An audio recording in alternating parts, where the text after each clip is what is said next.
The broadcast is now starting. All attendees are in listen-only mode. Hi everybody, welcome to the weekly Noyantis Usergroup meeting. Today is the 26th of October 2020. Myself and John are your hosts. As always, if anyone's got any queries or questions, feel free to type them in or raise your hand, and we'll get the mics opened accordingly. Now, before we start, I know there was a particular, I think it was a thing from last week's ReportControl, John, where we mentioned about some of the code. Just going to see if I can find my ReportControl example there. Where a recent update had actually stopped some of your data from loading, and that's because it had the delete all rows and so on and so forth. Okay. Oh, John, are you there? I'm here. Yep. Sorry, didn't know if you was muted. So we promised to do you that basically make it backwards compatible to you, and so on. And the problem came about because the data wasn't actually in the load data underscore load embed point. So now on a manual, take any of these, it doesn't really matter. Maybe icon view. If it's set to manually loaded, then what it will do is it will prompt you, and it's off by default, which ultimately makes it backwards compatible, if you will. It prompts you should it generate the code, which is delete all the rows and repopulate at the end, and then I think there's a couple of other things as well which it does. So basically, let's go on to this.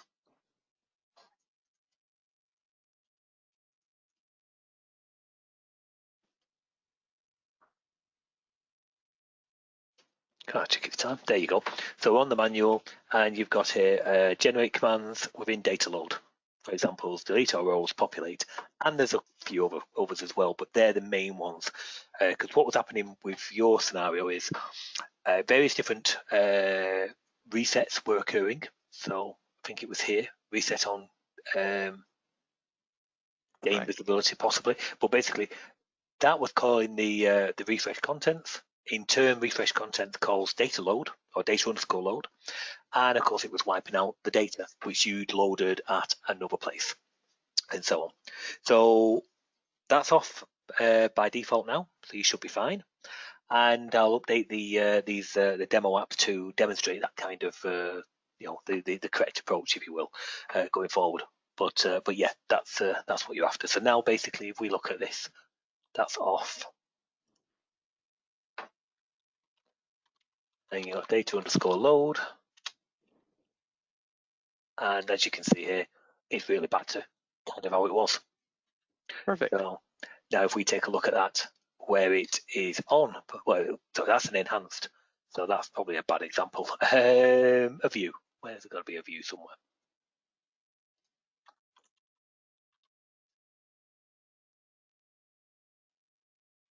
There. So if we looked at the one when it's loaded via a view, then icon view. Sorry, reading what I want.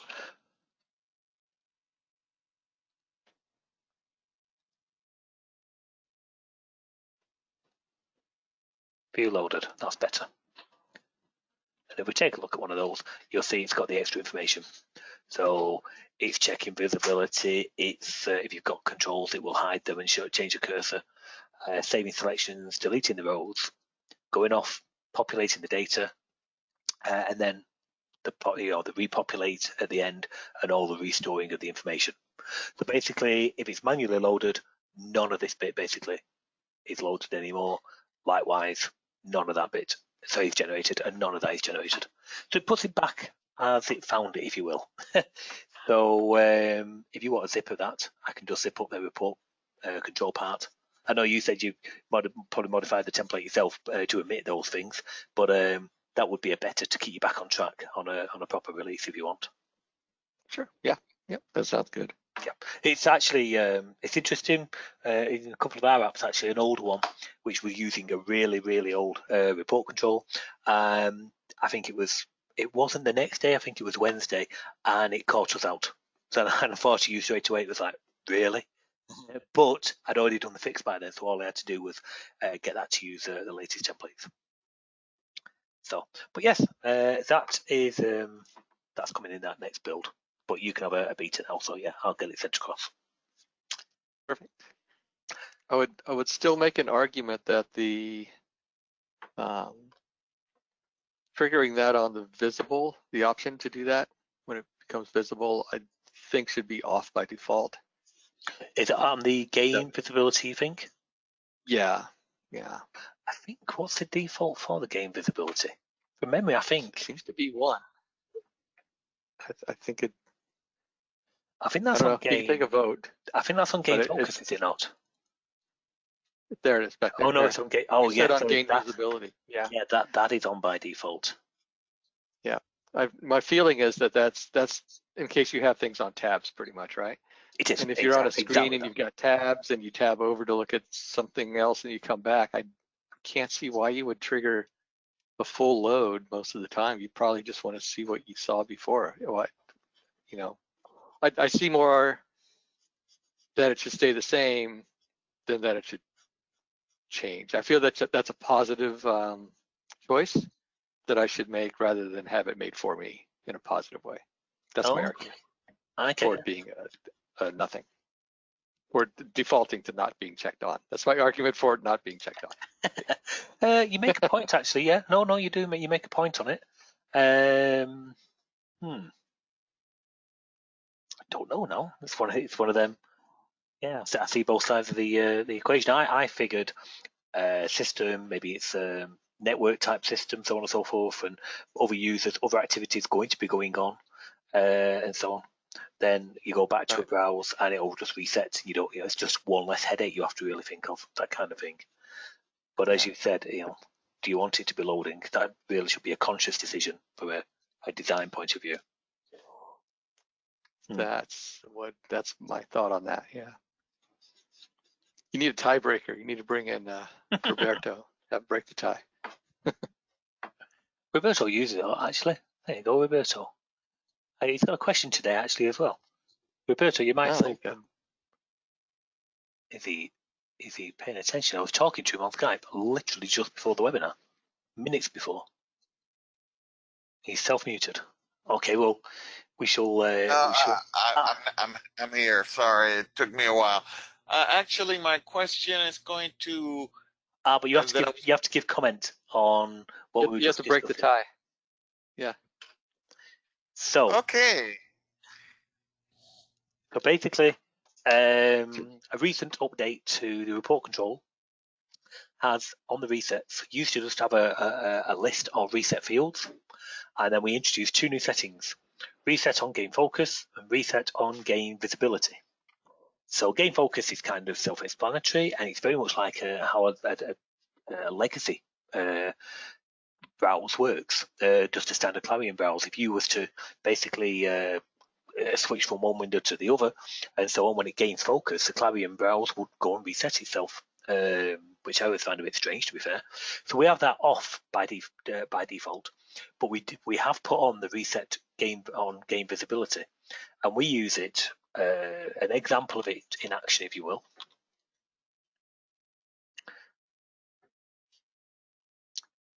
I'll just go to one of these.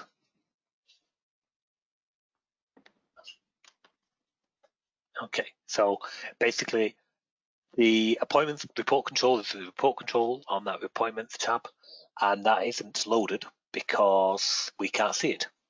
So now when we switch to it, it would go and reload, and so on.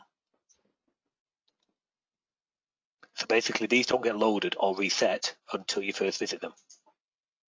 Right. Okay, so that is what we mean by game visibility. So we've put that in. Now it's on by default.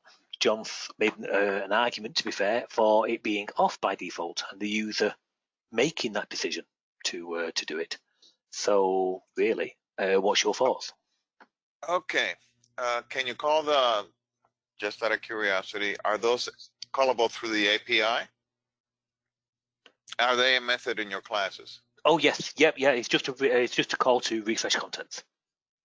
Okay, then I would go with the, and then I'm going to go with John, because normally I wouldn't. It would give the best flexibility on both words, unless you can actually, unless and a person, this can play gotcha.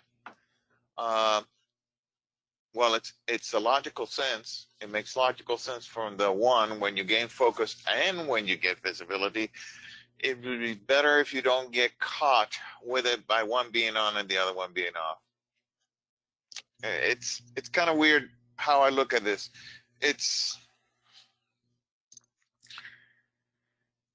I normally go with things off unless somebody deliberately goes and it sets it on, because it's a consistent way of looking at things. I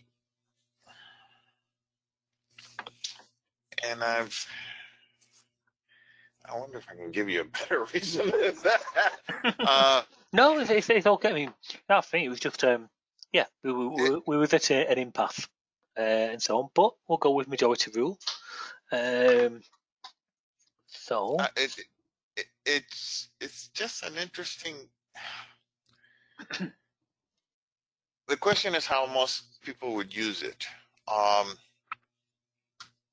Is that something that is normal on somebody just coding one up and running one out? Is that normal for somebody to actually reset on visibility and focus?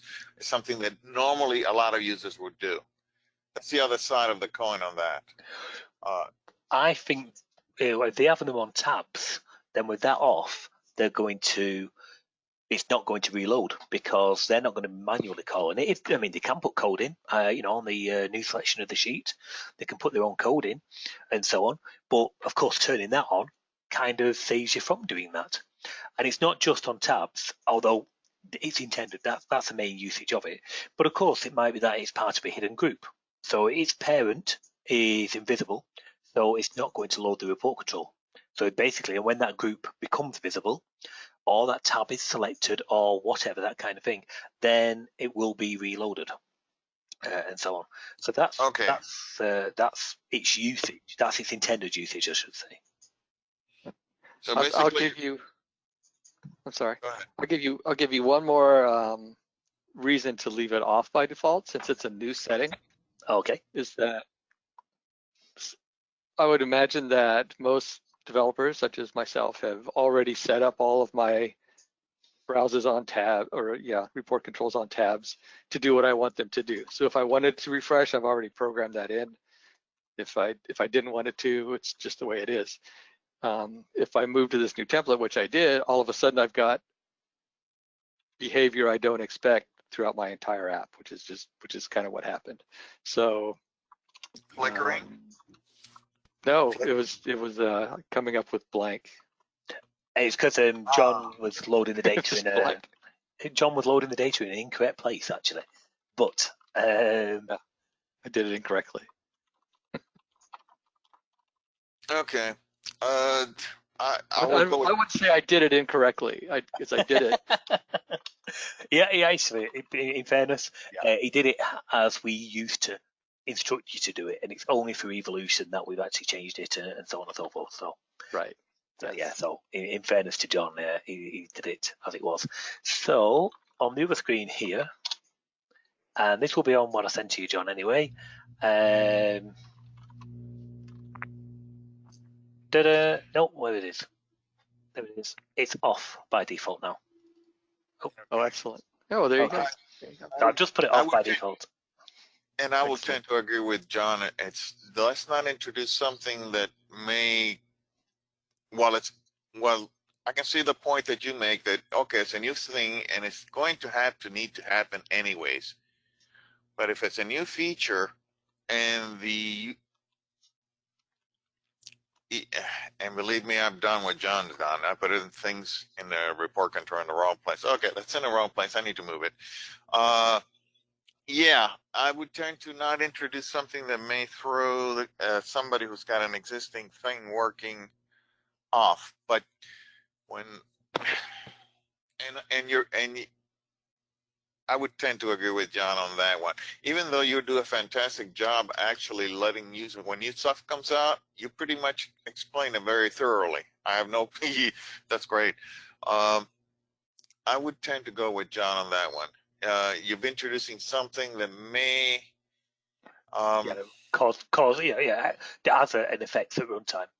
No, we've got to go with, and it does make sense. I can see the strong argument, to be fair, as well. So that is now that's now changed. So yeah, so 4. I think it's 4.18. The next one will have that off by default.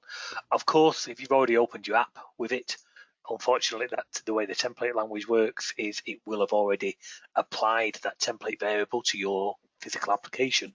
So although I've changed the default, it will have already changed your settings in your application. yeah, so basically they have to go manually go in and change Turn it off, yeah. So yeah, we got that. But thank you. okay. Well, you before. You also had a question. We've got questions from yourself, and we've got questions from Bill regarding licensing, as in compile licensing and so on. So as we've got you on, basically on here now. What's your? Oh, you want to prepare first? No, I got, let me give it a shot because I found out something very unusual. There are some things that happen that are not under my control, and I got a code merged last week, and your wonderful comment on having the stuff at the root DLL and not to make sure that it get exported correctly, and the report is working. The report control is working correctly in one condition and not another. So I went and says, okay, wait a minute. I just got a code merge from someone that I didn't have control over. So I went and checked the root DLL, and the report control, it's not there.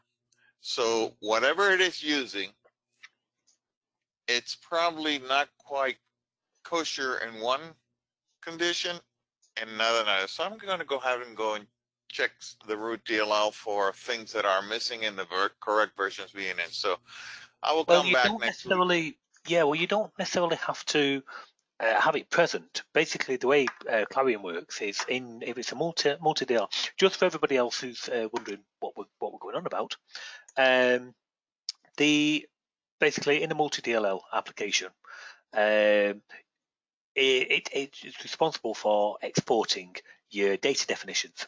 That's your dictionary. So all your tables and so on, your table definitions and global variables and so on, they're all exported from the central data DLL. But also your classes are, and that's irrelevant if they're actually in use. So let's say, for example, let's open up Schedule It. We seem to use that a lot, even though it's possibly one of our commercial apps. But let's just open up Schedule It. Now, I'll go to our data DLL.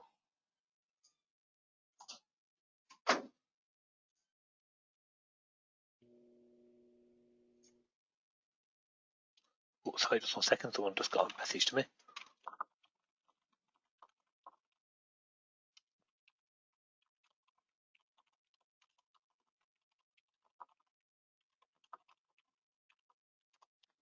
Okay, so we go to our global extensions, and there's somewhat we use here, yeah, the docking pane.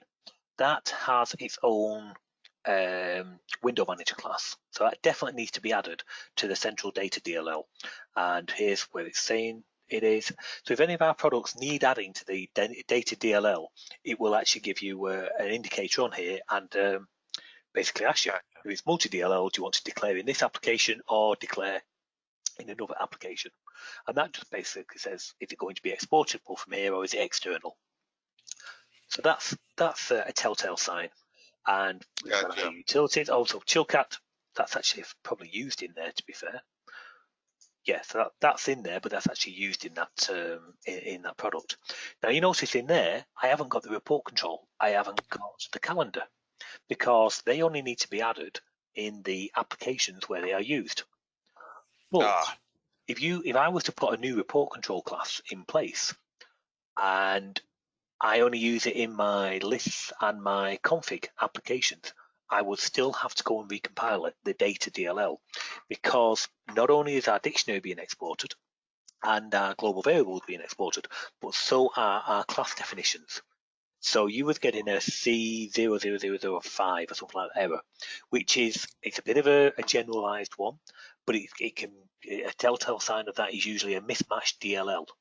So if you had a multi-DLL application and one of the DLLs did have all the libraries in there, so from an export point of view, but they'd been compiled against a different dictionary or a different class set or a different setup, then you would get a mismatched DLL, because ultimately, chances are you're going to go and try and read a piece of memory that isn't there. In one setup it's in one shape, in the other setup it's in another shape, and you've got a mismatch between the two. So although they're all exportable and so on and so forth, it might be the definition of a variable has changed, or there's new properties available, things like that. So ultimately, if you apply any new product updates, and this isn't just from the Noyantis, this will be Everybody, yeah. everybody, CapeSoft, Ice Tips, just everybody. The golden rule I would always say is, if you change your Clarion setup, be sure to always go to your data DLL and compile outwards from there, but make sure that is done first. And we all know how to do our manage dependencies, I take it. You go to your solution, edit project dependencies, and set them accordingly. So you can see here, Right. calendar is dependent on the data and the config and so on. And if we look at config, that's dependent on less. And ultimately, the top of the tree, depending on which way you look at it, is data. And that doesn't depend on anything. It's the opposite. Everyone depends on it. So you set all that, your dependencies, and you hit your compile for your solution, and it reorganizes them in the order that they need to be compiled. But yes, ultimately for yours, I think that's where you're getting caught out, because I think although from an export point of view, the .lib is probably the same, and your variables and your dictionary is the same. I just think one of the DLLs has been compiled against an incorrect thing, and that would result, an incorrect setup, or a different shape setup, if you will. And from a running point of view, you'd run, and the minute it came across that bit and loads it into memory, you get the GPF, and you get the C0000005. Yeah, the one thing that was confusing me is the fact, okay, it works on this one. It's the same procedure that's being called from two different places, and in one case it GPFs, and in another case it doesn't GPF. So I'm sitting there going, okay, what did I do? So basically, when you pointed out about the loading from the DLL, I says, okay, I got something mismatched somewhere, and since somebody did a code merge and I had no control over that, something has gotten squirrely somewhere. So I'll go check all the versions and make sure that everything is in the root DLL that needs to be. I would, but just because I say you've seen there a second ago in data, this application uses the calendar quite a lot. It definitely uses ReportControl a lot, and it uses command bars everywhere, but they're not in the data DLL, but they're still exported, because Clarion takes basically all the it's one of the things we need to look at, actually. It takes any of the files which are in your lib source and your accessory lib source, compiles them, and exports them out. So if I was to do a compile on this, you'll see, apart from it compiling its own self and so on and so forth, we'll just watch towards the end, and you'll see it go through skin framework and command bars and ReportControl and so on and so forth, and that's because they're present in the lib source. Right. So, yep. So basically my problem is, I believe, self-induced. So I will go and do some more hunt and peck, and clean up all the versions and make sure everything is in the right release. Sometimes I would just do a compile, definitely. Worst case scenario, you've just wasted a number of minutes of your life, but you wasted a bit of time. But it's I think it's going to be prudent to do that. So so we've just done that, but we can't see messages. I was after the info, but ultimately, yes, it would have gone through, and you'd have seen it go through the others as well.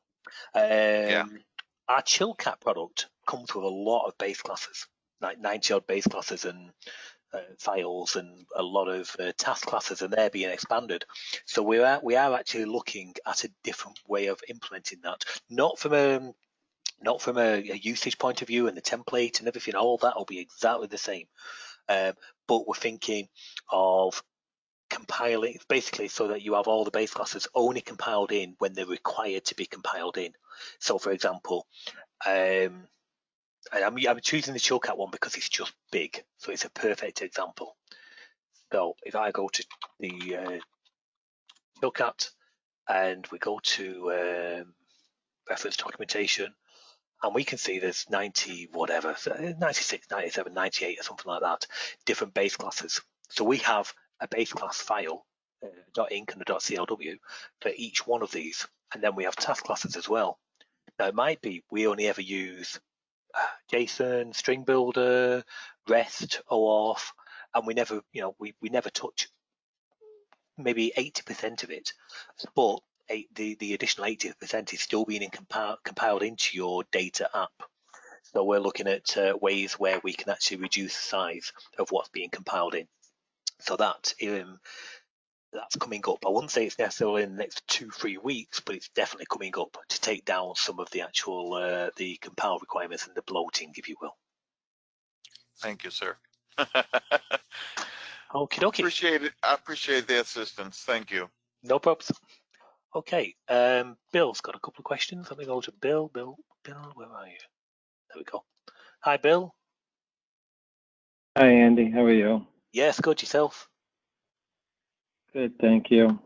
Okay, so you've got a couple of questions. First one is on compiling licensing. Do you want to? Okay, so I'll just read. So when I compile the license into the application, it works locally, but not at my client. I have to copy the code of license. Right, that's wrong. So let's cover that. I'm going to make a quick note for our finger notes. The recording notes. Okay, what you're getting then. Oh, thank you. What you're getting then is, we'll go with, doesn't matter, any of these.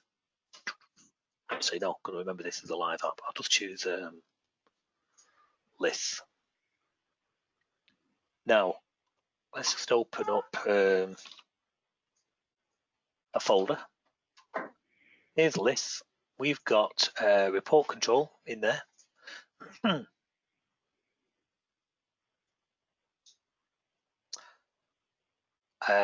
It's used in that application, so it's added to that global, of course. I do use reg3com, but I don't do it at this. I only do the reg3com at the application. So let me just show you what the settings should be. This is a multi-DLL solution.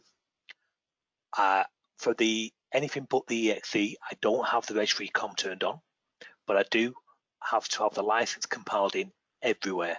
So I need it compiled. I'm not going to click that because that should have your license code, which will look something like, I'll just quickly edit it so you can see an example. It won't be the true one. 1 second.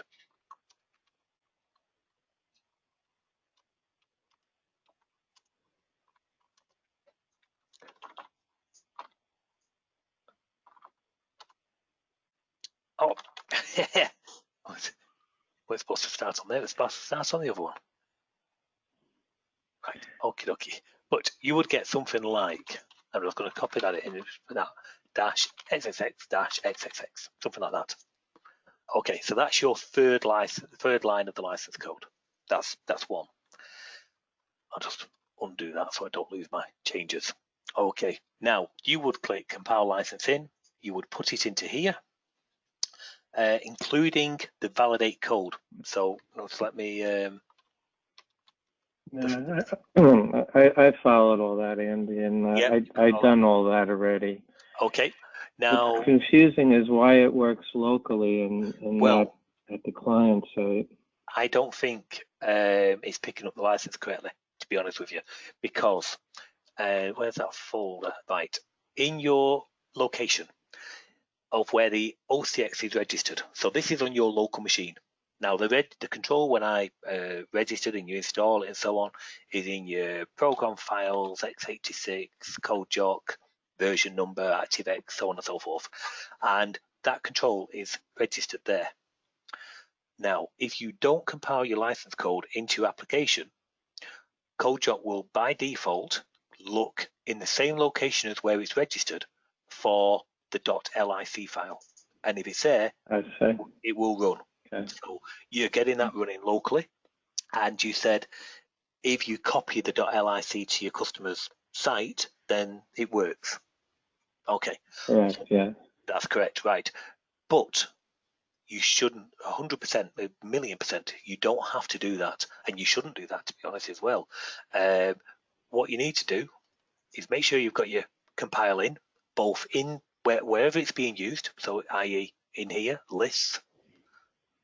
Oh, I'll go back to that. Make sure, from a registry com point of view, you're using that. Make sure you're using a predefined option here instead of, if you use specify, which you can do, but if you use the specify option, and we go back to that licensing, you notice all of these have now become editable.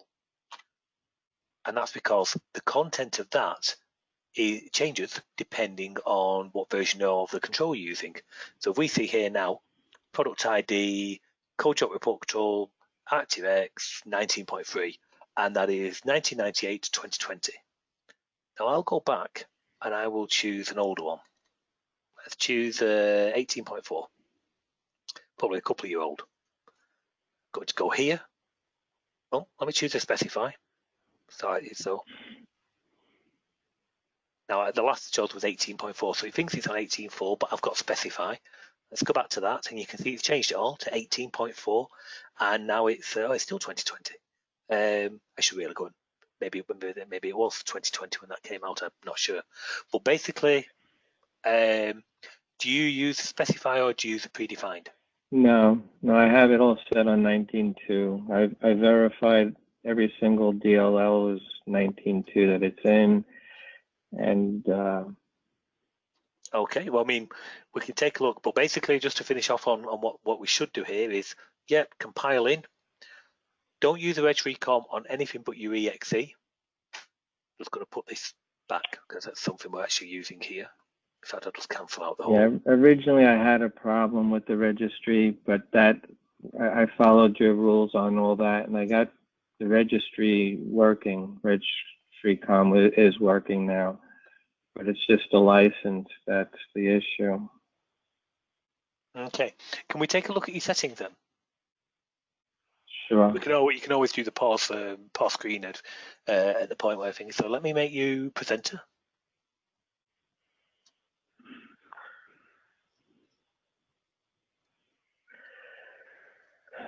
So the only thing that I have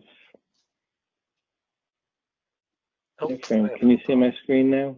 I can. Yep. Just bring it onto the other screen. Yep. Fire away. So this is the EXE app, the one that generates the EXE. Okay. Yep. So on this, you're going to need the registry com settings as well. Right, which I do have that. Yep. And then I have compile license, and then in the validate code, I have everything in here, and I verified that all the way through that it does match the license file that's in there. And now, when you would just talk, that is your license from the task panel.lic and not from one of the other products. Yeah, so you could see this is DJN EFY, and then if we go to task panel DJN EFY, it's copy and pasted straight from here. Cool. Okay. I've done it so many times just to make sure and okay. And to be sure. Where's the procedure? What's using that task panel then? Which app is that in? Now that's in this other one, and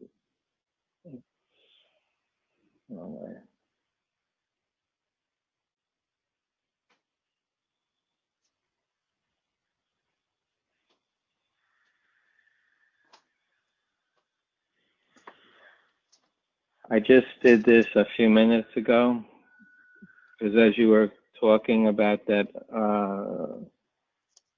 I just put it into here also.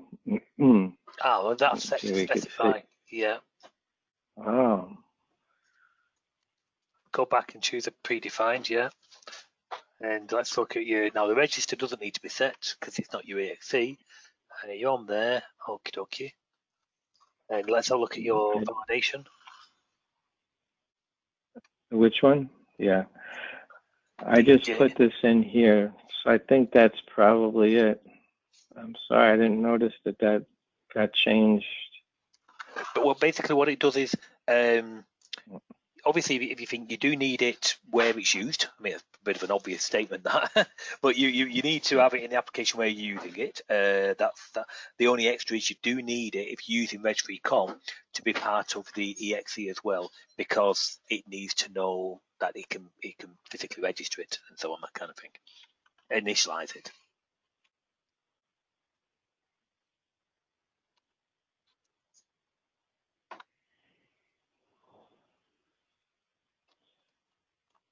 I'm sure that's it. Now, I also have in my global DLL, I should remove those from the global DLL. Do you think that's causing any issues? Oh, no, it wouldn't do any harm being there. No, it won't do any harm whatsoever. It's just you don't necessarily need them there, but it definitely won't do any harm or break anything.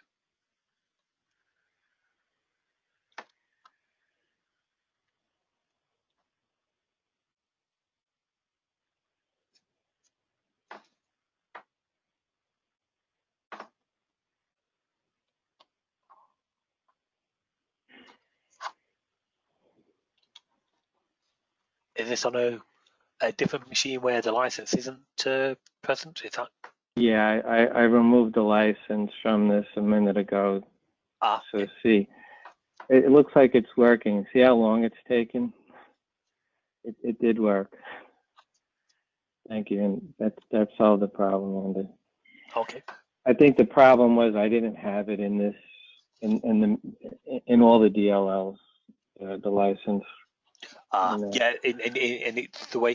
Do you know? I know John's probably going to jump in and shout at us here because we started, and we did it on the weekly webinars, and we've got it a good. God, it's got to be. It's a good percentage done. It's got to be a good 70-80%, if not more, done. We started a new template, basically a CodeJock helper template, and the intention of that. But the intention of that is to basically, for multi-DLL, you can set the settings for all of the CodeJock wrappers on just one extension template in your data DLL. And then we want to do the changes to the rest of the products to say, we're not going to specify them here. So the theme, the version, the license, you can just set them all in one place and have all of the other applications and templates and so on and so forth all read them automatically from just one central place. And we have started it, and as I say, we did it jointly on a weekly webinar, so it's a good 70-80% done. We just need to apply the settings to each individual product, like the task panel, like the command bars, the report control, to say don't take your settings off your own template, take them off the helper template. So yeah, it would be better when that's released. Yeah, that'll be great. My second question is, you could see how long this panel took to load, which really is just unacceptable for a client. What I wanted to do was just have it load these group headers and then behind the scenes manually load the items. Okay. Is there a lot of items, I take it? Yeah. Some of them aren't so bad, but some of them, are quite a few items. So what we did is this report one is actually got the most. So we took this one out, and it kind of helped, and locally it was doing it, and you could see how long this report's taken. It only loads it when you click it, which I don't like either, because it takes way too long. So, from what was probably about 10 seconds since I clicked it till it showed up here. So, well, there is a helper hand, so to speak. You've obviously, you've been to our weekly webinars, plenty of times. I just don't know if you remember. We mentioned these optimizations which are going on behind the scenes. Report controls had it from a header point of view.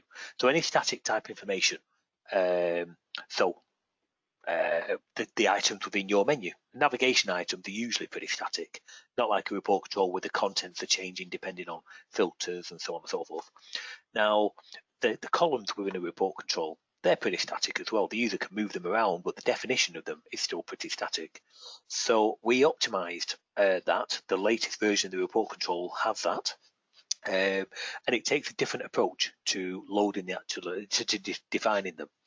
The new command bars also has it. That's not released because there's two more changes, 2 more areas to be changed before it can be released. And we was getting, I can demonstrate it here today, on a pretty complex menu, quite a busy menu, probably not as big as you've got there though, to be fair. We got it down, the initialization speed, down from something like 3.4 seconds to 0.04 seconds or something like that. It was ridiculously different. So that's one hell of an optimization. The task panel is going to go down the exact same route. So that's good news. So there is light at the end of the tunnel for you, so to speak. It is going to go down that, and basically it works. Currently, if you look at the generated code, it adds a group, it adds an item, and then it changes the individual properties of each item. And the new approach is you have a queue structure, a group structure. We populate that, and then we create we do all the workload in one hit, and it makes it so much faster. And it also makes it easier for you going forward, because if you needed to change a group of properties all at the same time, you could just do that. Now, I don't mind if that's causing you an issue on there. If your client can live with it for, a week, 10 days, then I will do the changes to the task panel and get you a beta of that. And it's the exact same approach which is happening to all of the products. So it's a tried and tested method. Right. I don't think that's a problem, because I'm basically have this in field testing right now, and these clients could deal with that for up to 2 weeks. But after 2 weeks, I do have to release to the general population. So then that would be an issue. Is there an embed though that I could do behind the scenes that wouldn't cause problems? Because what I was doing was putting it in the timer of the main window, and then what happens if somebody clicks on anything while that's actually executing, the whole system just crashed. So I had to stop that with the report control one. So I was hoping there was a embed in the Noyantis area. So you can conditionally create the items? Because you could do that in would it be group expanded, something like that? I think you've got an embed point called group expanded. So you want to detect the very first time it's being expanded and add them, on condition. Still not the best though, but it would serve your purposes for what you're after. Group accepted? Yeah, that might be a better one. So I could put it into here? Yeah, I think so. Let's just, yeah, go on. I could put into here where it's loading them. And this will happen after the window is, oh no, this will only happen once they click on the group, exactly. Correct? Yeah, it puts it under like a user action, if you will. Because you've got to create groups, but you don't want that. That is doing initialization. Yeah, that's how we did the report one, and I didn't want to do it when they click on it because you could see the report one still took too long. Is there any embed that it executes after the window opens but doesn't tie up the system? Meaning, No, not from the task panel's point of view. The last embed would be init complete. That's true of all the products, but yeah, I tried that one. Yeah, that didn't work. No, because that's still going to be in the window init. This window.init. The other one that you've got is the actual open window embed point after parent call. Yeah, I could try that and see, and hopefully it doesn't. By that point, so you could do your code there, Yeah, but then you're still going to get a delay, Alright. you see, because it's not on Yeah. a timer and so on and so forth. So yeah, you're still going to get the delay. I think the only true answer would be the change to this optimization, which we're doing on. You're still going to get a delay. Okay. You know, the difference. It's worth me. I got, yeah. Let me quickly show you if I can find the example that is on mine. Just jump back to mine 1 second.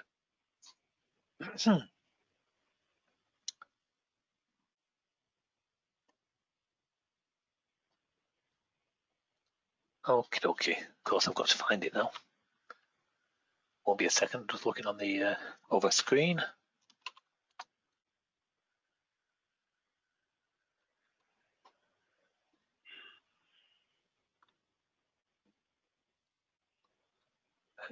Example testing. Nope.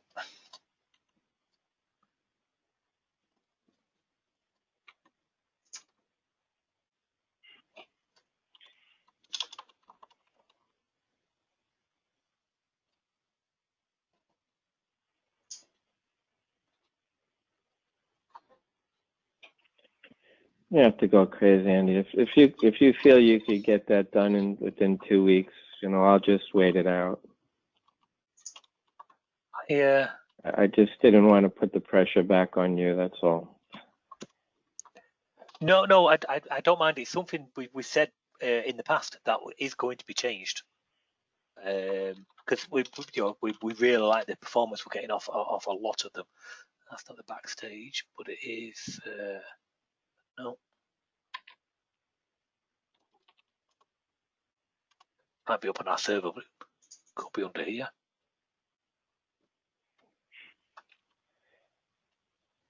Yeah, you said you brought it down from 9 to around 3 seconds, which is significant. So I could live with 3 seconds if I could get it down to that. Well, it was a command bar, but essentially it's the same. You'll get the same thing. Command bars. That's the one. Right, and we just open this, and I will compile it with 2 different setups. So we just see this is the one with the timings in it.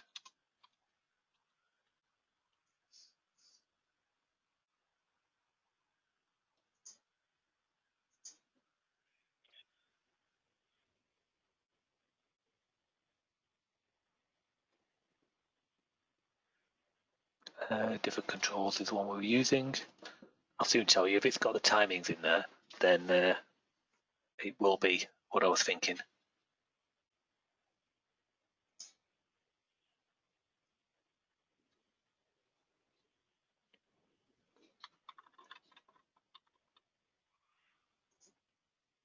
No, this isn't the one. No, that's not the one. Go back to that a second. Move that over there.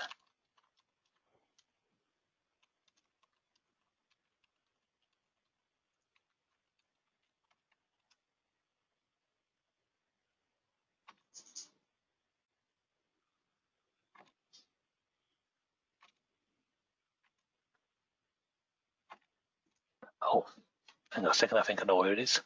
Sorry about this.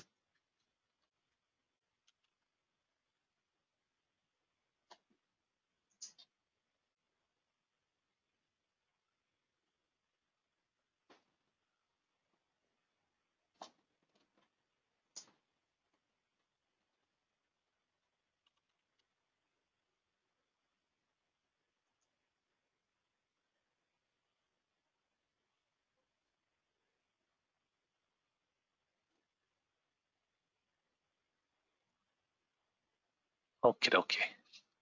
I'll show you the difference between the two from an approach, and it'll be exactly the same for the report control, and it's exactly the same we've done for what we'll do for the template, but it's exactly the same what we've done for report control. So hopefully this is the one that's got some debug timers in the create controls, which would be like your create group and create items, same thing.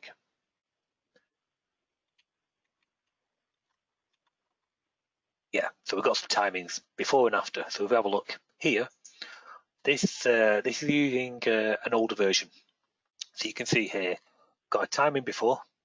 You've got, that's the only thing before the parent call, after the parent call, it's adding a control, and then it's going off and setting various different attributes of the control, if you will, for each one.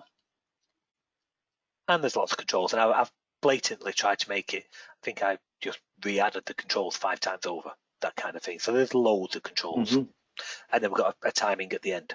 So the things we're interested in here is it's after the parent call, and you've got this add, and then lots of sets. And that, of course, could be multiple times over. Now I'll open this up again in the latest version to show you the difference. Okay, there's the app. Thank you very much. I'll clear the log for the timings, and I'll go into it. And there it is. So there was a delay, as you just witnessed. And where the create controls there after parent call. So they are 3.5 seconds. 3.2, well, yeah, over 3 seconds. Okay, now, same again.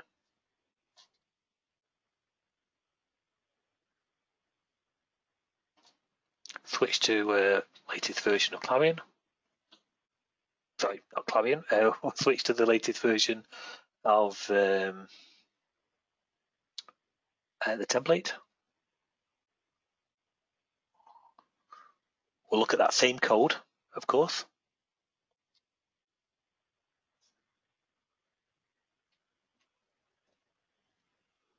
So there.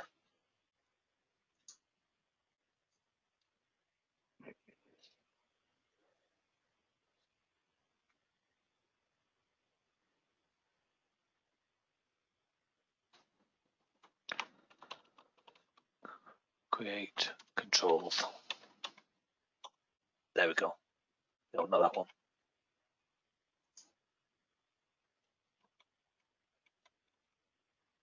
There's our debug we had before.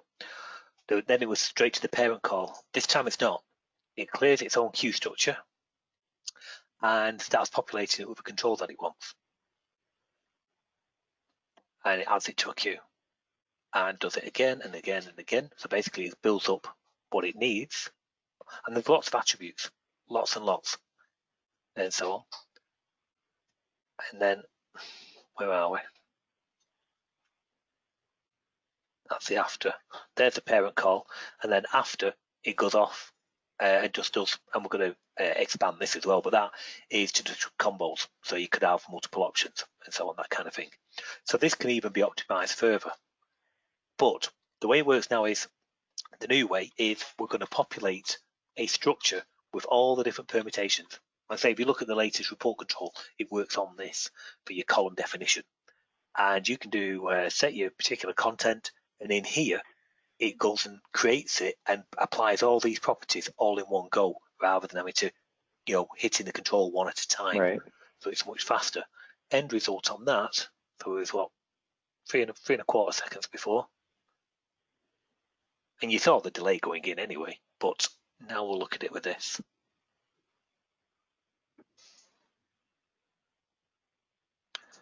Clear that, go in. Oh, the other things are missing because it's exactly the bit I'm on. I'm on the system menu, and I've got to finish off the ribbon bar. Not the ribbon, the command bar. So that's why you're not seeing the others. But into here, and it's straight open. And that same now, from the before to the after, to the after, you're 0.1 of a second. That kind of thing. So 0.1, Yeah. 0.193. So you can see the difference, and that's just on a smaller structure. Now you take that to the same approach for the task panel with the sheer amount of items that you've got, and you're going to see that speed multiplied by, even greater. Okay. Very good. So yes, so I don't mind, latter end of this week, I can start knocking that around for you. So as always, do Miver me, get in touch, email, just say I know where we got that, and it can be that I can just start to do, because there's 2 parts to the task panel. There is, and I've got to make sure all this works backwards compatible as well, because people have their code in different places. Right. So I've got to make sure it's still backwards compatible, which all of these are, by the way. Then basically, there's two parts to yours. There is the groups followed by the items within a group. So it could be that I could just do the groups first and have them take that same approach, get a beta to you. There you go. Yes, Andy, it's fine, it's working, so on. While you're compiling and looking at that, I can be working on the item bit. And Okay.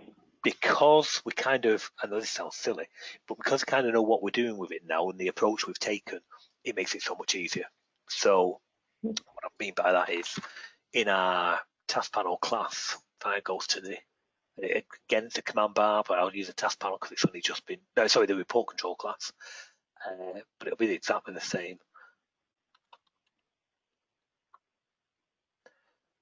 You've got a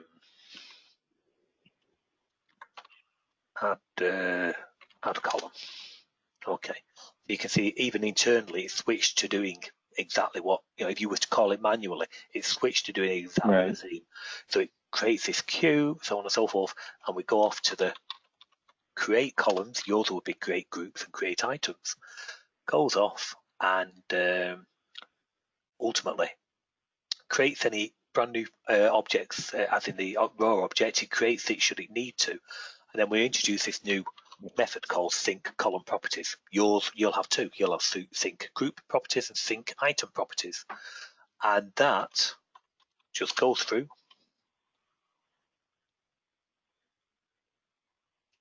Yeah, sync column properties. Have I got the right one there? Yes, basically, yeah. You'll call that, but basically it goes through. It has a look that each of the items that we kind of create, and your group and your item queue will have the same. They have an indicator at the bottom, which is that underscore. Underscore is an internal attribute. Basically, it has a sync complete, true or false. So when they're first created, of course, they're not completed. So they will synchronize their properties all in one hit.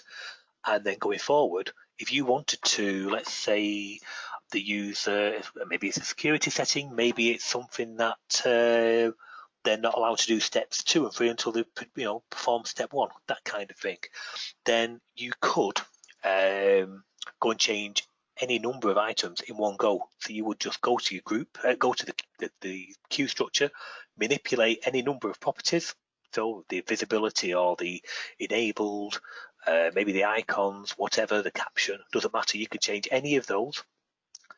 Just set that to false and then update the queue, and then call yours will be sync group properties or sync item properties.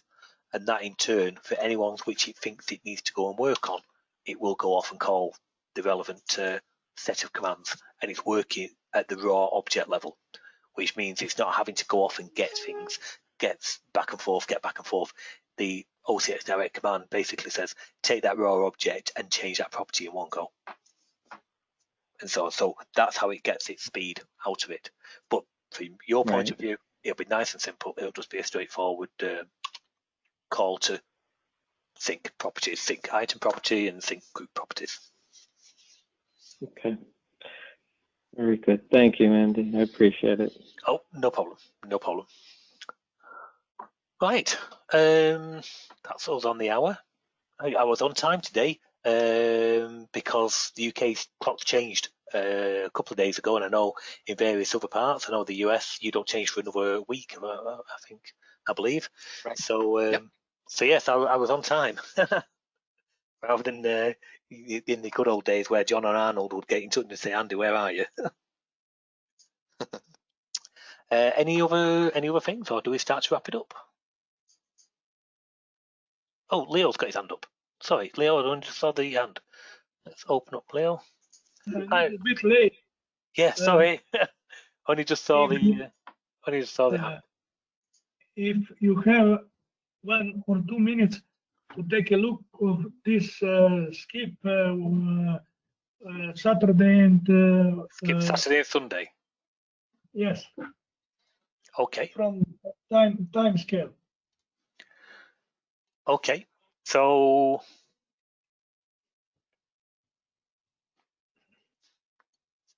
I'll tell you what we're going to do. I'll actually put it into the example application. Yeah, we'll put it in the example application.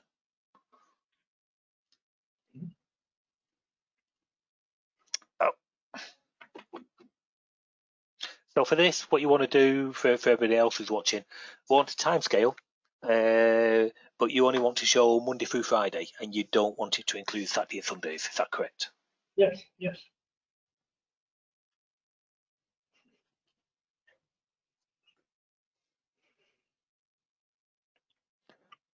Okay, so I'm going to have something like that. I'll tidy this up afterwards, but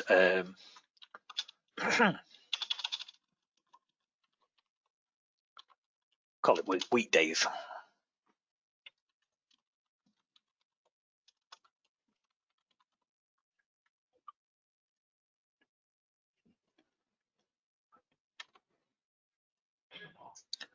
Okie dokie.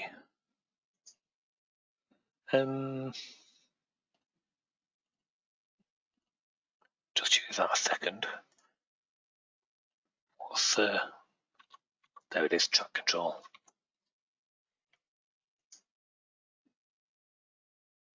I like to call them the same so it's easier to follow.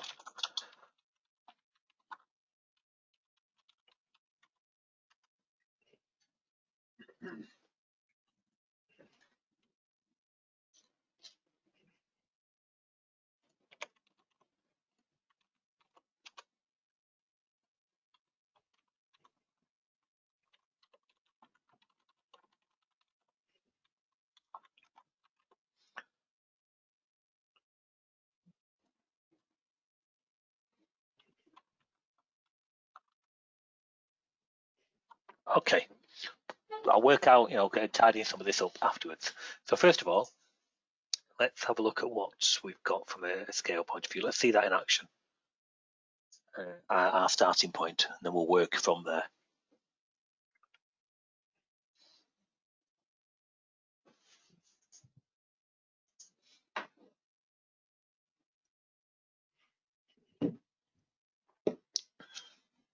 Well, it won't be 1 second. Just 1 second, everybody.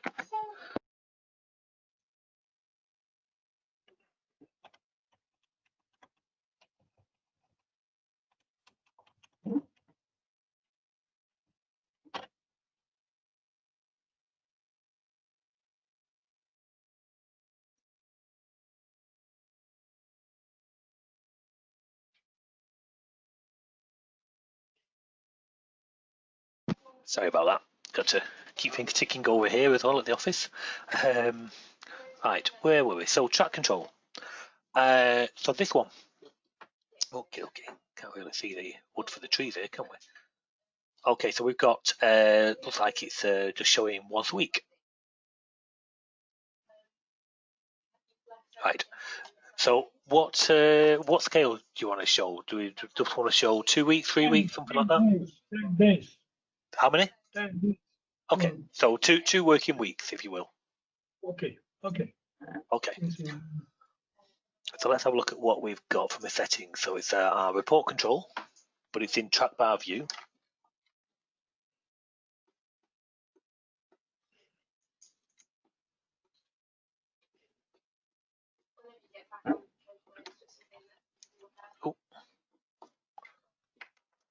Okie dokie. So we go to our options. I can't remember where it is.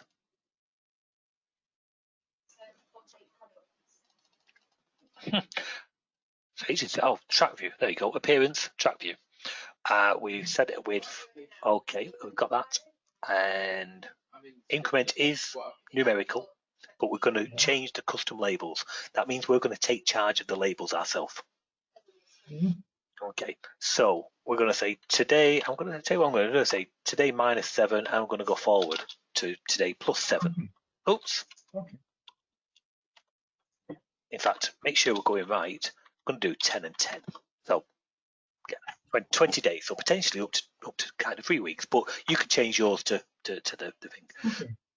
Okay, so that's going to give us our time scale. So it's going to look 10 days behind, 10 days ahead.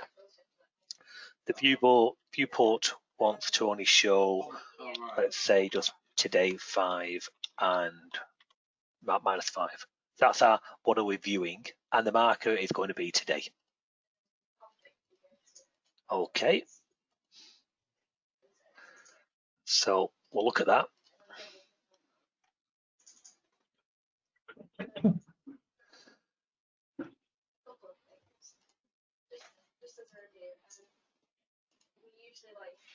Okay. 25th, first. In there. Now, okay, what we're going to have to do here, we can't really just treat it as a date because you basically, for these particular blocks, you only want, yeah, we want to completely exclude the Saturday and Sunday, correct? We only really want the thing. So the right, okay. I'm just thinking aloud. Let's look at our painting. I'm just going to take the data out as well, where it's loading its data.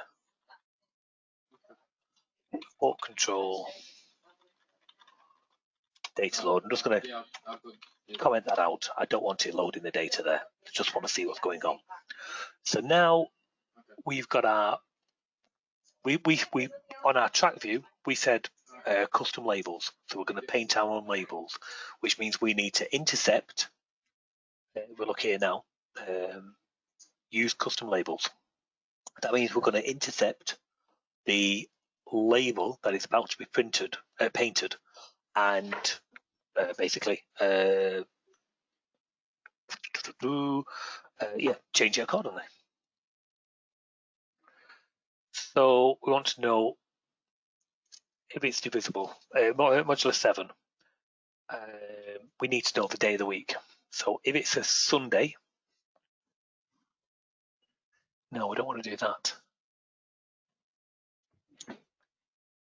Okay, just thinking aloud here now.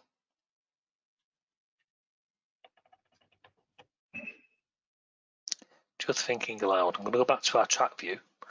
The date's going to throw us on this. Just have a numerical one. I'm going to say minimum value is 1. Maximum value, I'm still going to go with 20. Okay, and it's going to look at 5 days to start with. Okay, so it's going to go 1 to 20, step increments of 1. I'm purposely doing that to make sure I get at least 2 weekends in there. Okay.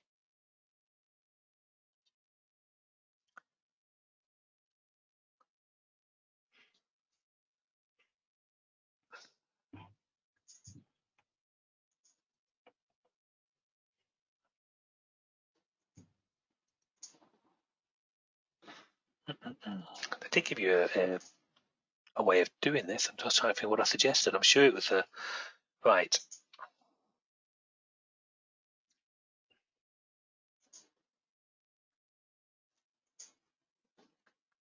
We need to know how far you are into your into the week, so to speak. So it's going to need to know where today is. Come on, braining here, Andy.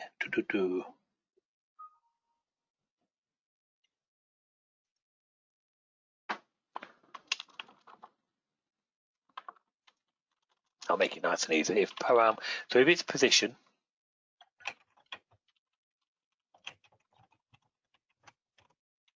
equals,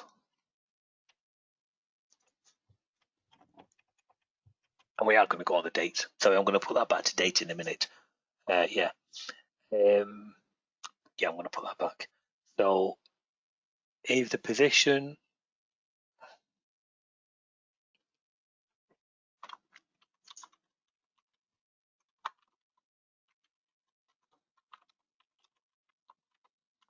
is either Sunday or Saturday,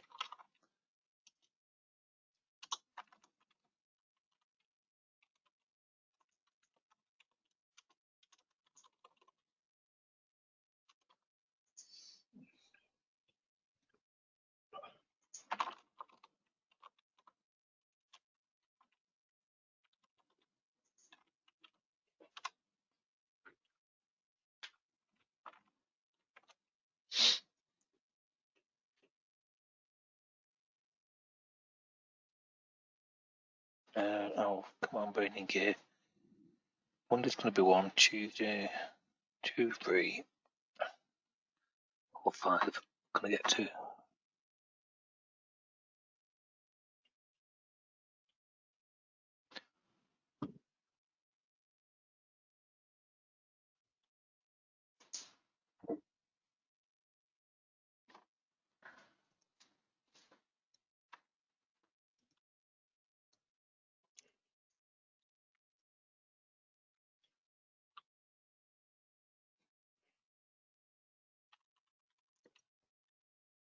Don't mind me a second, I'm just working something out.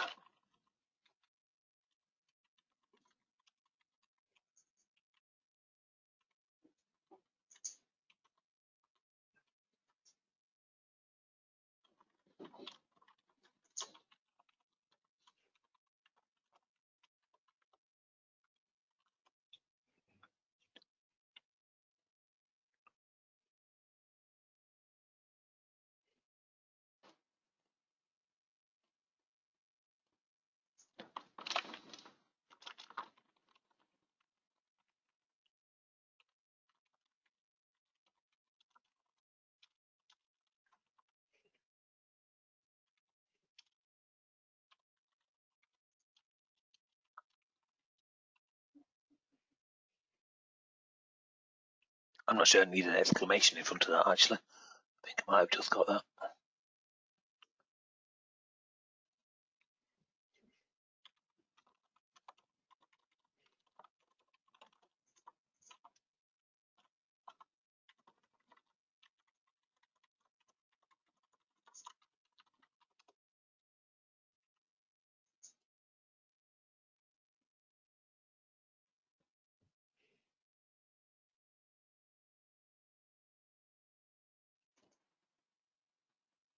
This isn't the final one, by the way. We haven't done the thing yet, but basically,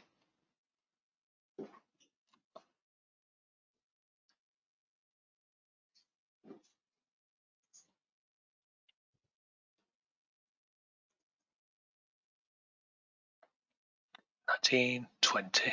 When the 19th was the Monday, yeah. 19, 20, 21, 22, 3. That's label, label, label. 26. That's 23. That's 24. That's 25. So basically, what I want to do is ignore those out. So that must have been 24th. Must be Saturday. I take it. Yeah, Saturday, Sunday. Yeah. So we don't want them to be there in the first place, and we want to pull them up. Correct. So it should go 19, 20, 21, 22, 23, 26, 27, 28, 29.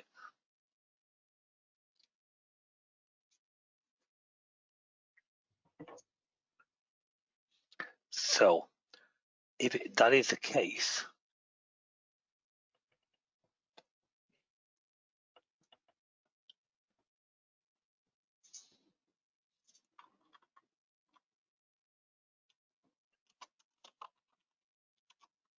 the label wants to be that date.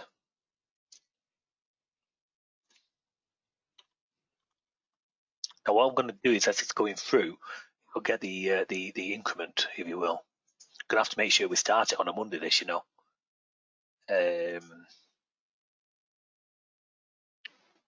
Yeah, that's going to be a prerequisite. You're going to have to start it on a Monday. No, not necessarily. Wants to be the position minus param position times 2, because there's 2 days.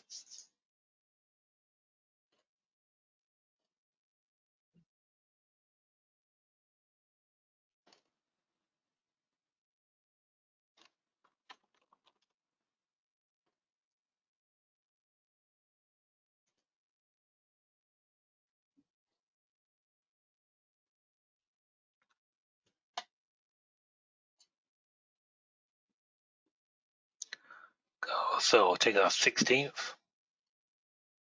16th was a Friday.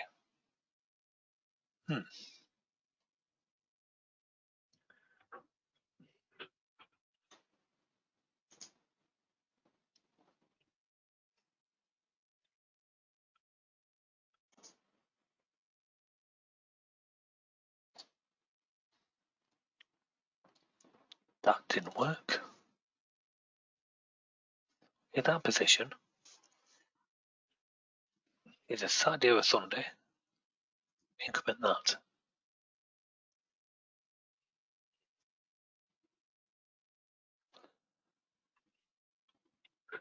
Well, no, what am I about? Yeah, sorry, format wants to be the position minus increment. What an idiot. So it wants to be that. So if you start on a Saturday and Sunday, it'll start incrementing.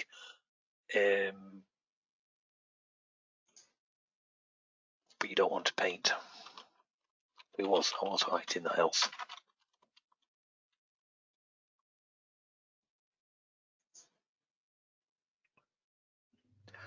I don't think I necessarily want that times 2 because you're just going to increment on that.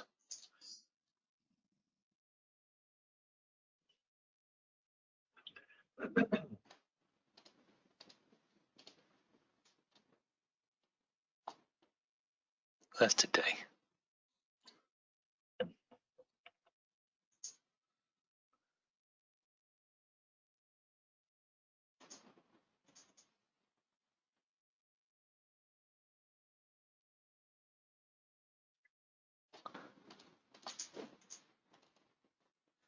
Making hard work of this, aren't we?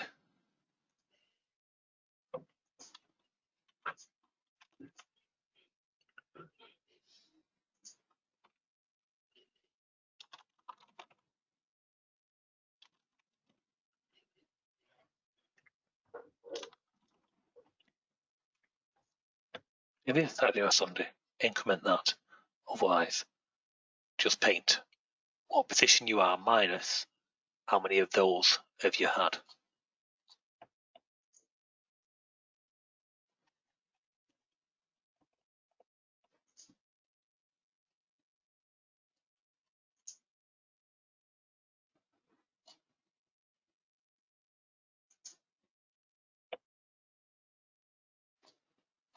What am I missing here? This was miles easy when I said it last time. I should replay the old webinar. Andy. Yeah. But how I know, the in list work only for strings. That's in string.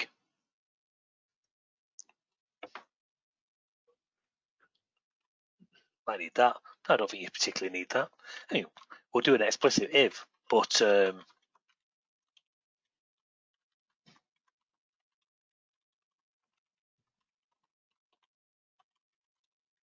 no, I think you. Okay. So it's I actually have it as I'm reading it.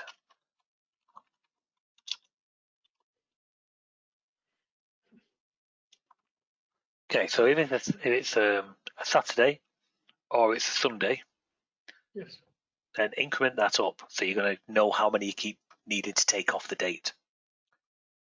Then the label. Otherwise, the label wants to be. So it's not going to paint a label for those days.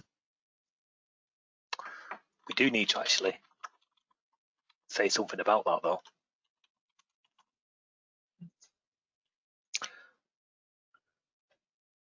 Otherwise, the label. See, I'm not sure about the otherwise, I've got to admit.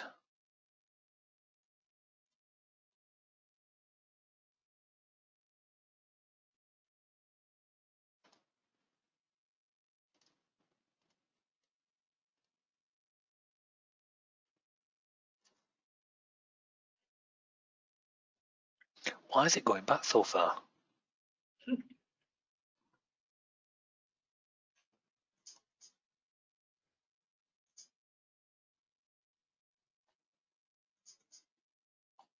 It's going. I'm not sure why it's gone back so far. Where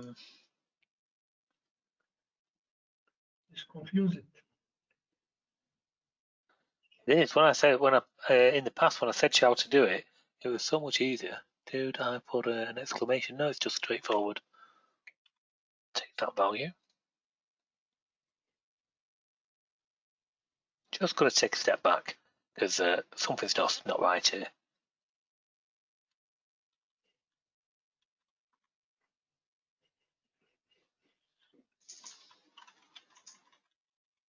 can actually use this to debug out the information.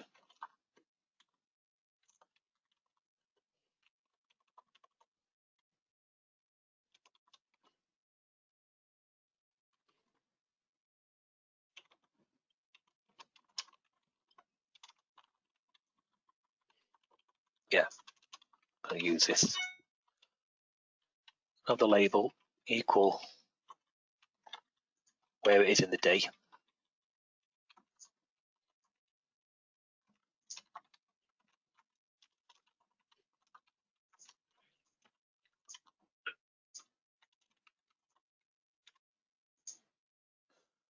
Oh, the 3 paint's going to go up.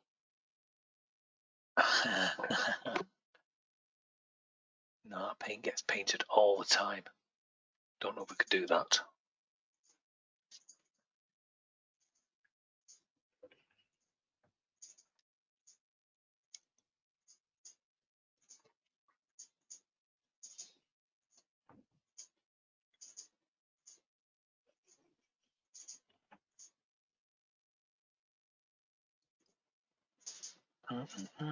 That's not got my.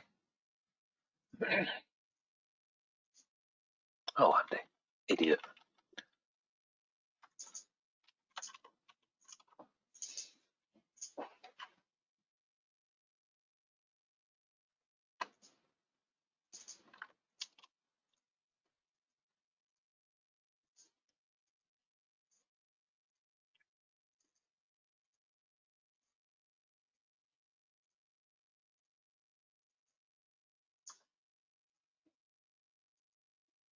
Yeah, the increment's always going to get. It's getting incremented all the time. The more I move, so we need a place. Oh, crikey! We're going to do this.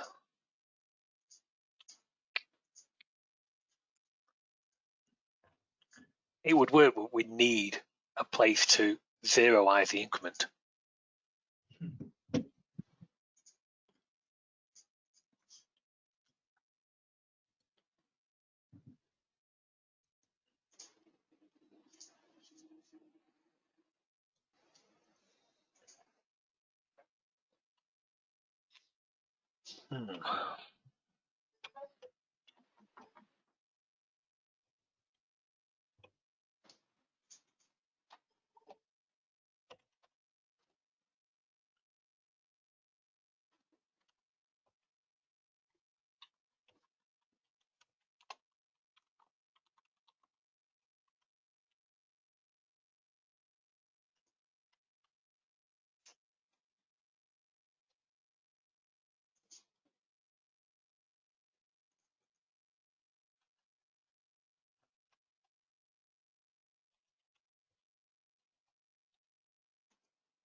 Hang on a second then.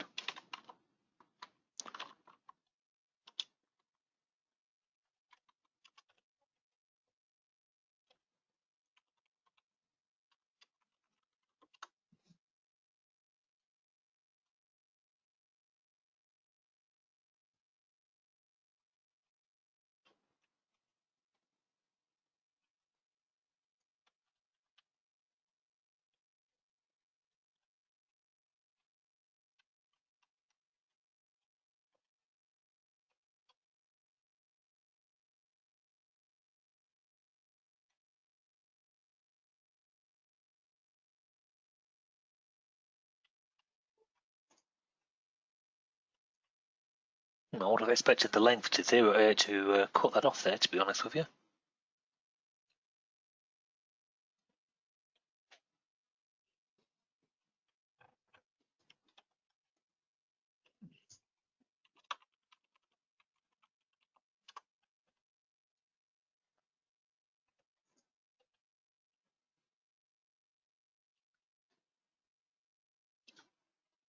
Need to just get the code, so it'll be a second. Sorry about this. Page time label.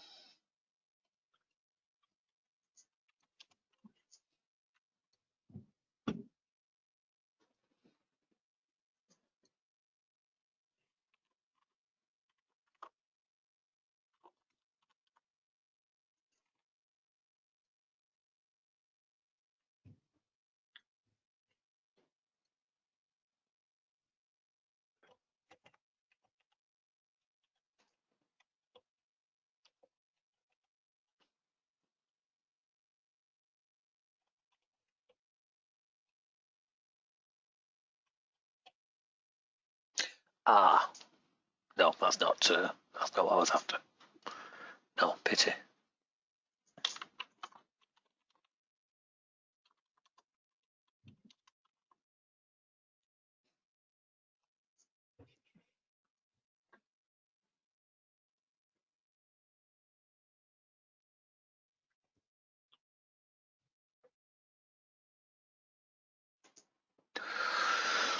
I think we're going to struggle on that.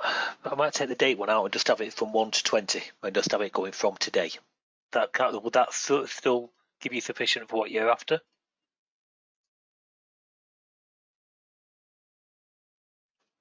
Hi, Leo. Yeah, I miss you. 27, 28, 29, 30.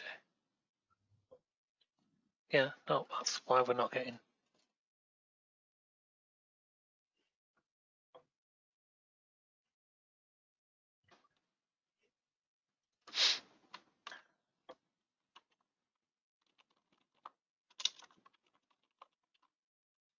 Put that one back.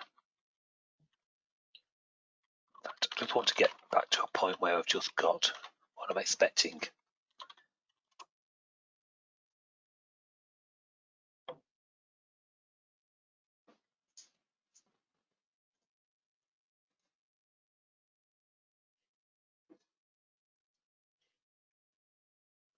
Yeah, so now you've got your gaps.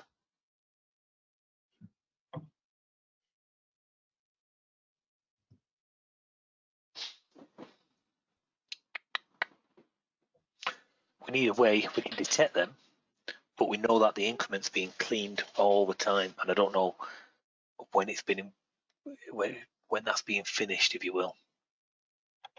Time label.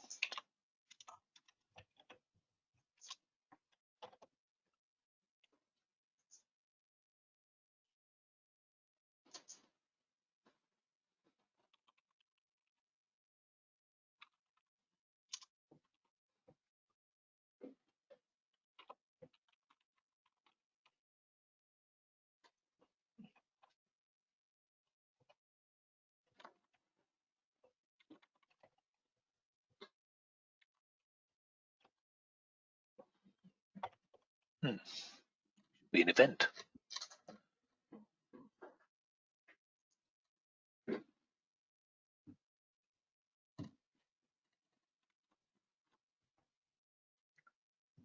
Auto change timeline label. Huh.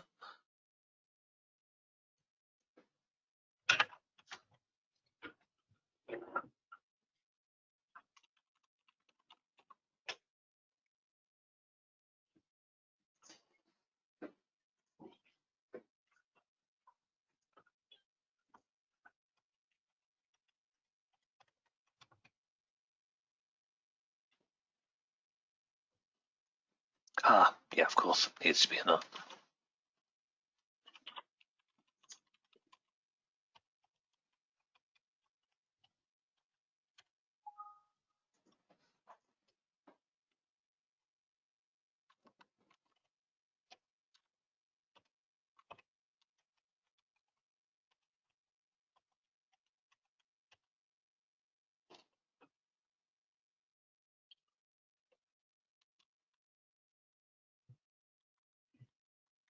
Now I'm going to put that back on.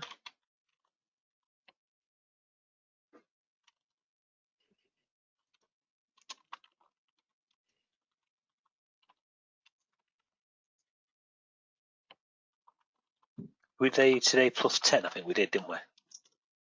Yes.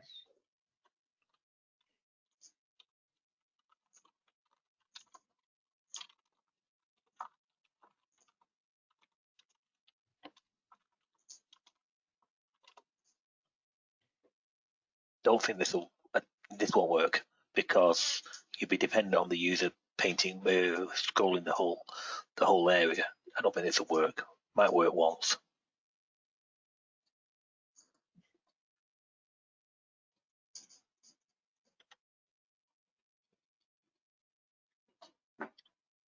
Yes, now it's skip it, but No, it's has okay. no So label. Has no label. Yeah, no, we're clearing the increment, but the thing is, the user could be scrolling in between here, so it's never going to get to the end. It's never going to get to the start. We need to know when it's finished its paint, then clear the increment. That's what we need to know, but there's just two. I don't think we can do that. Okay, but if you now have no time, take a look. It's not so much that. It's not time. Are we able to physically do it? That's my concern.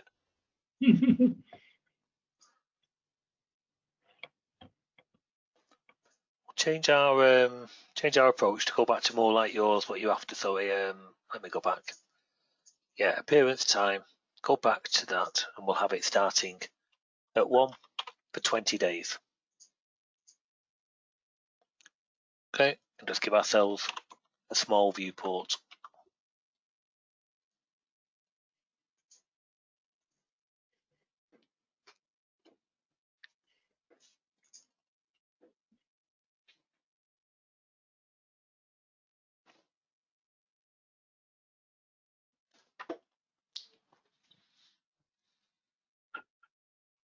Oh, even that won't work because I'm just going to say it's because you need to store how many Saturdays and how many Sundays have been displayed and where you are within that. Okay. Tell you what we can do. This is a bit crude. Might slow it down, but let's just try it.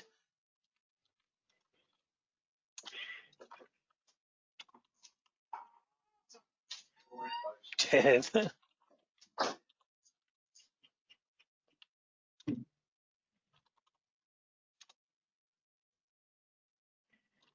it's going to be a bit rubbish. Let me just go back. This might do it for you, and for a 2-week paint, you'll probably be all right. I won't do it for much more. But just let me just show you what I'm going to try. Back to our thing again. We're right. I'm going to try today minus 10, today plus 10. Okay. And today minus 2. I'm going to have that smaller. Today plus 2.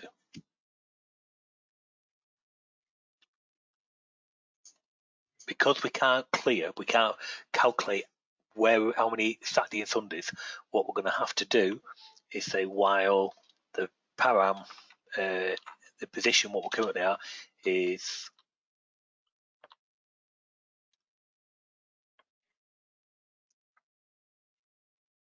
no. Let me get this right. Position is where we are now.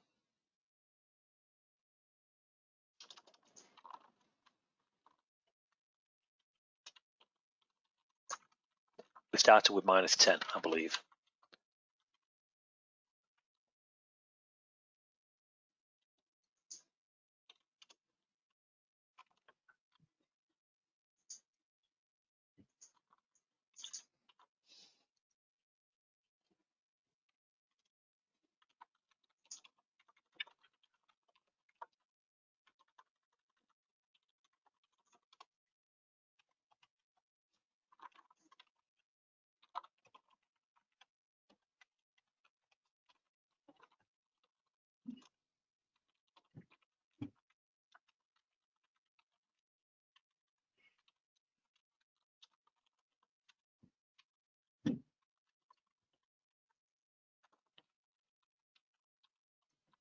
Oh,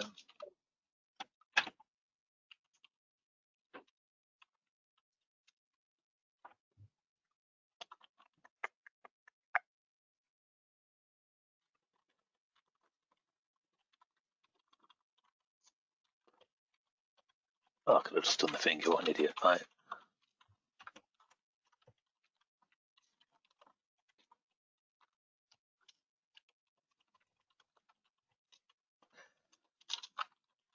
Oh, I'm really not sure about this. Really not sure about this.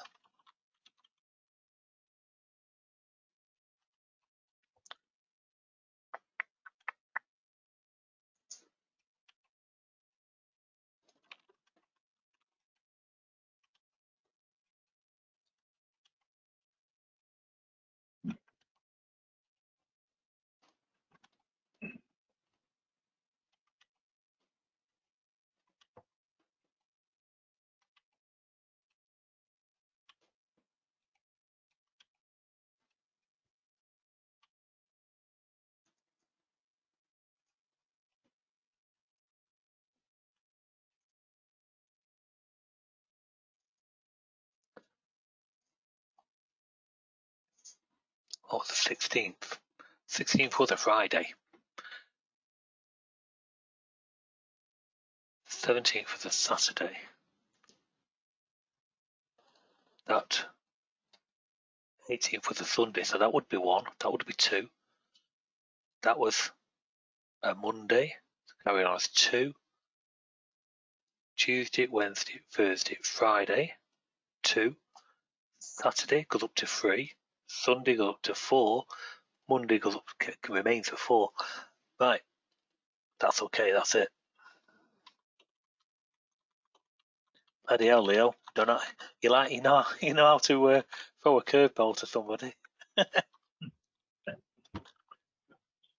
Right. Let's just take a look at that. I wouldn't like to do it on a big date range, but let's just take a look. But I know I have no such a big range. Yeah, 2 so weeks. I think you'll be okay at that. So yeah, so we do need to. Oh yeah, sorry, we do need to blank. Oh god, okay. No, that's fine.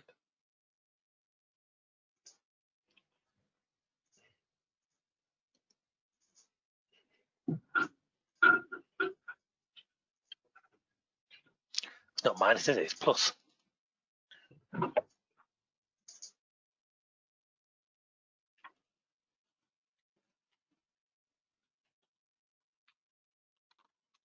Yeah, it's plus, obviously.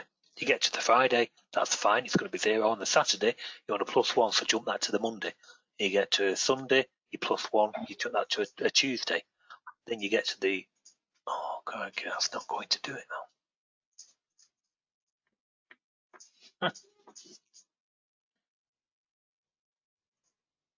Yeah.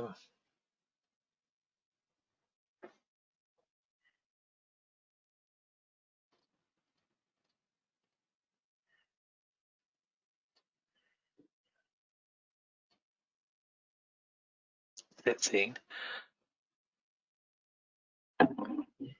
Wouldn't expect.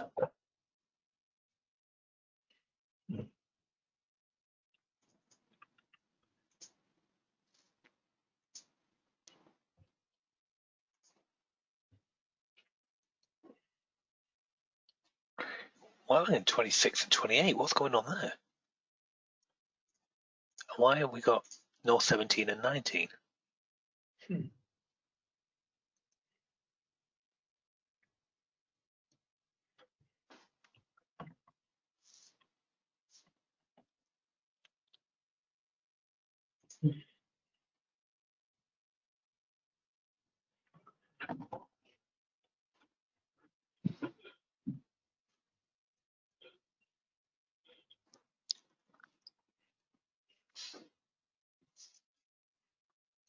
16 is right. 17.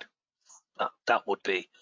You don't want to hit that label, but you do need to move it on by just 1 day. No, that's not going to work.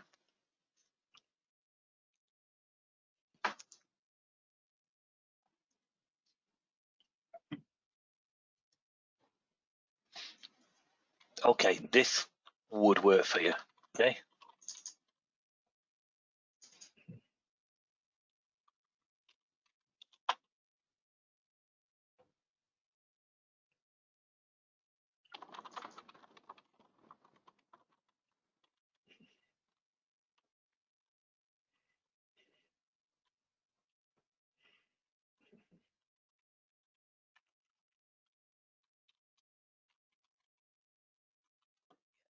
Okay. If it's a Saturday, bump it on by 2 days. Okay. That will. But we'd have to make sure you don't start. You've got to ensure it starts on a working day. So Friday the 16th, followed by Monday, Tuesday, Wednesday, Thursday, Friday.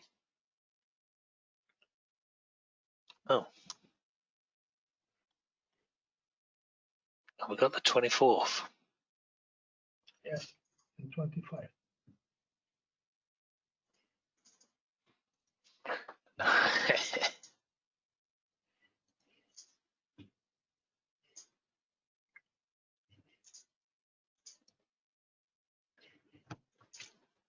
Yeah, of course you would. Of course you would.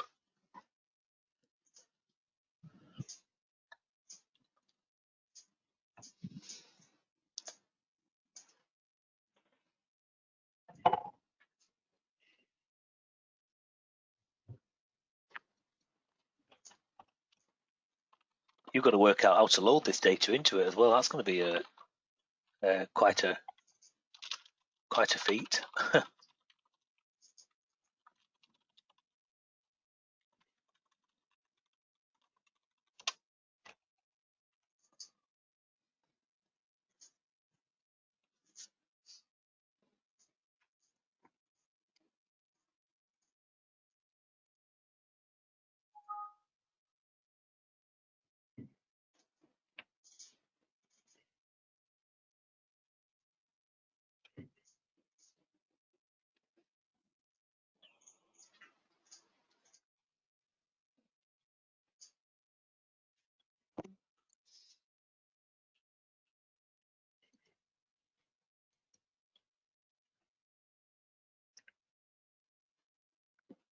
Oh, this is the code was so close. I can see what I want the code to be.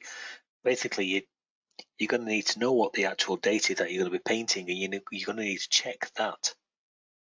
So you're going to start on a working day. On a Saturday, you want to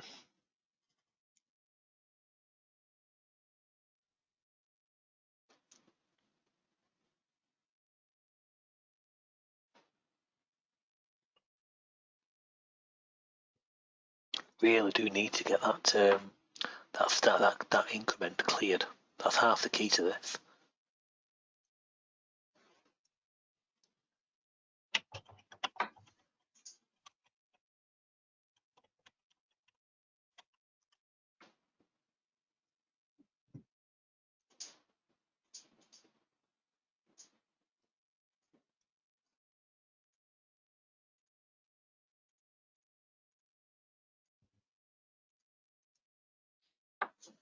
Leon, probably going to have to come back to this.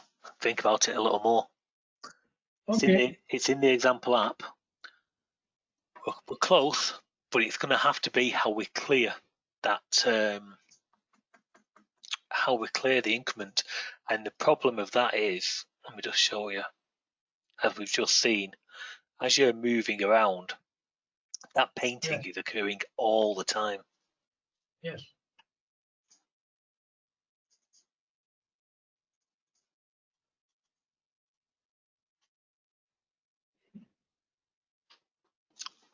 Okay.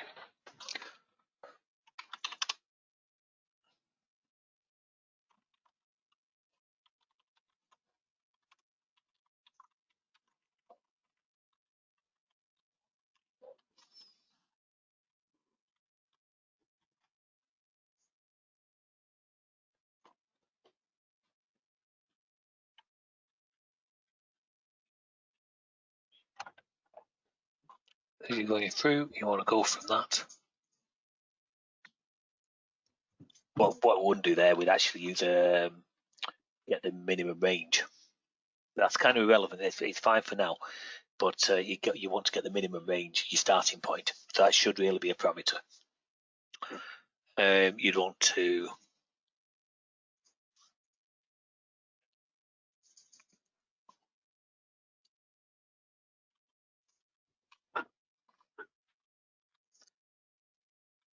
equals that. So if it's a Saturday,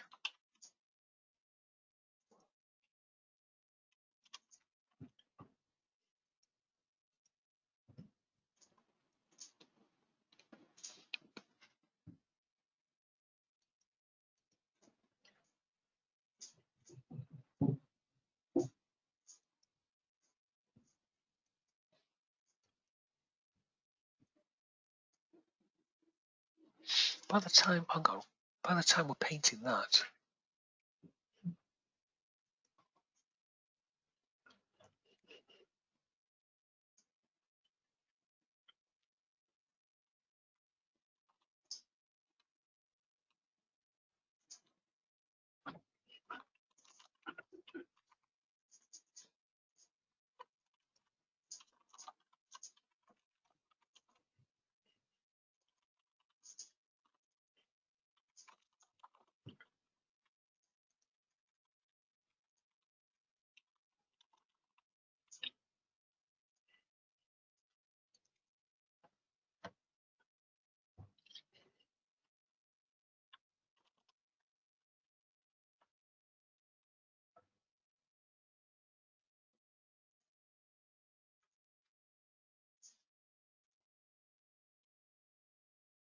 15 with the that would be right.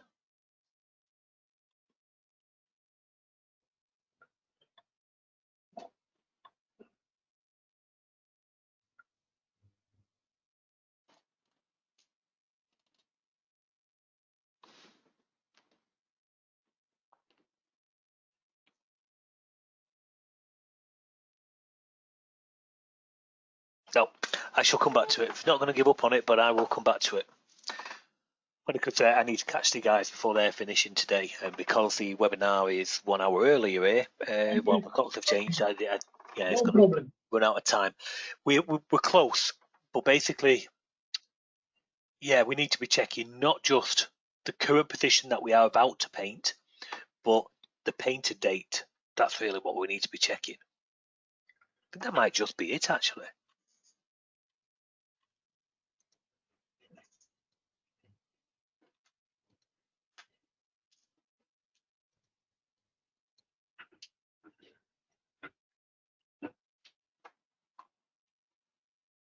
It'll come to me. It'll come to me.